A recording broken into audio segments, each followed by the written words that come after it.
Joining me now is David Southwick. You will know that thousands of protesters are expected to flock to the streets across Australia as Invasion Day rallies are being planned in most of our capital cities. More than 5,000 people are expected to take part in Sydney's rally before marching through the city, all part of Black Lives Matter protests.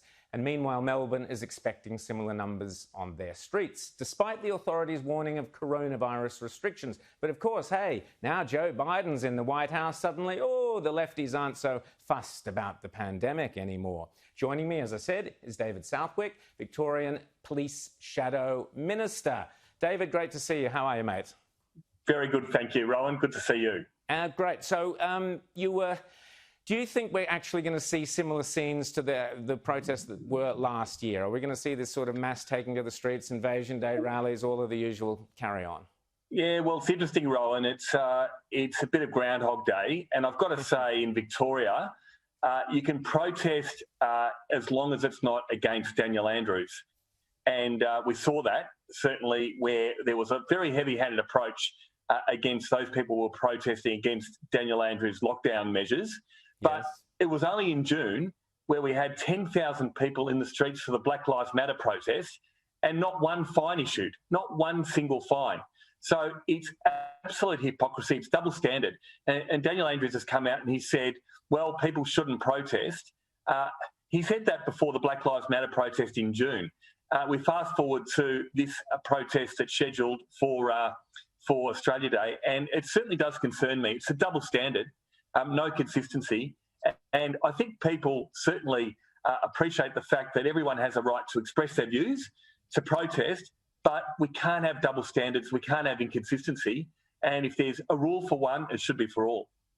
And do you think Daniel Andrews would be better coming out and just saying, come on, as they do about everything else, there's a better time to have this protest. Why have this protest now? Why doesn't he show some leadership in this area? Well, again, he has said this, to be fair, but there are no consequences. We knew, certainly we had a situation only a few months ago where police were actually kettling protesters that were protesting against Daniel Andrews, picking people out of the bunch, slapping them with a $1,600 fine and arresting them. And there was 300 to 400 people arrested during those protests against Daniel Andrews. And he didn't have the same approach back in June against the Black Lives Matter protest. And don't forget, it was only a few weeks later where we had the second outbreak in Victoria. So the messaging for Daniel Andrews in terms of what he signalled was that people could do as they pleased. And obviously that resulted in what we ended up having, which was 111 days of lockdown. Exactly. We're just absolutely fed up of a Premier that's full of inconsistency, looks after his mates, but certainly does not look after all and every Victorian. I mean, we saw that in terms of Victorians locked out of their own state and treated like second-class citizens. It's a joke. It's a joke, Rowan. David, I want to go over to the States. 26,000 troops were deployed around Washington, D.C. because of the extreme threat of right-wing riots, the people with the horns on their head all rushing around, white supremacists, all this nonsense. As I predicted, David, at the time, there was nothing. You didn't hear boo from a mouse, even a white mouse.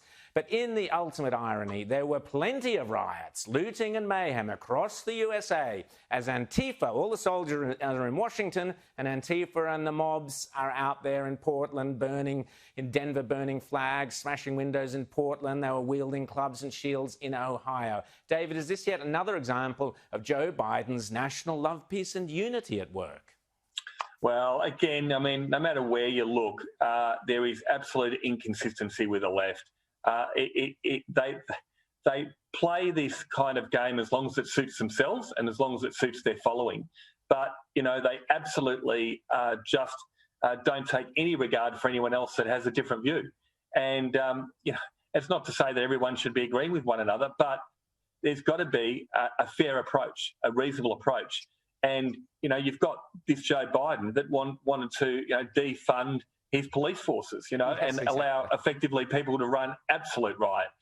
How can you have any law and order in any country, in any state, if you're going to defund your police? Exactly. You've got to have a rule of law. That is the starting point for any community, any society.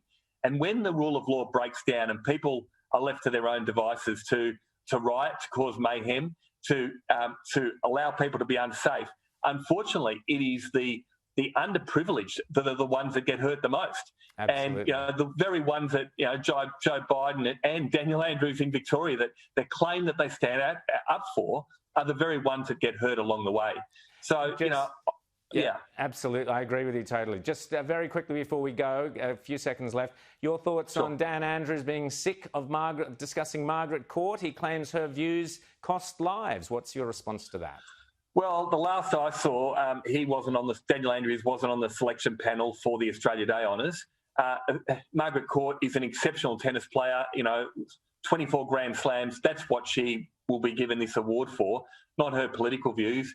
There's the ability for everyone to have their freedom of speech. I know there's many that don't agree with her views, but as I say, she's being awarded that for her tennis prowess, and I think Daniel Andrews should recognise that.